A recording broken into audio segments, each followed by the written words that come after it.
আমি আজকে ডিম রান্না করছি পোস্ট কইরা, বুঝছেন। আলু আর পেঁয়াজ একসাথে দিয়া আলুগুলো গোল গোল করে কাটছি, কিউব কিউব করে কাটিয়া ডিমগুলো আগে পোস্ট করছি, পোস্ট করে প্লেটে উঠায় রাখছি।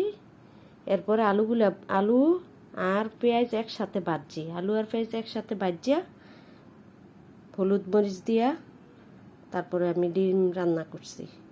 ডিমটারে পোস্ট করছি, দেখেন কি সুন্দর হয়েছে। এই যেন কুসুমটা দেখা যাইতেছে, এই যেন কুসুমটা দেখা যাইতেছে।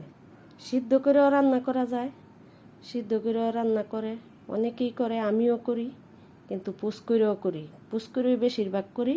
আমার কাছে পোস্ট করা ডিমটা অনেক ভালো লাগে। এই ডিমটা খাইতে অনেক স্বাদ লাগে। এভাবে রান্না করে আপনারা খাইয়া দেখবেন, অনেক মজা হয়।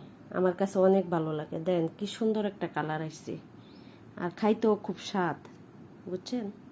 খাইতেও অনেক স্বাদ, আমার ভালো লাগে। আমি মেহমান আসলে এইভাবে পাক করি, আবার নিজেরা খাইতে গেলে ওইভাবে পাক করি। পছন্দ করে সবাই, মোটামুটি অনেক পছন্দ করে। হ্যাঁ, আপনারা খাইয়া দেখবেন।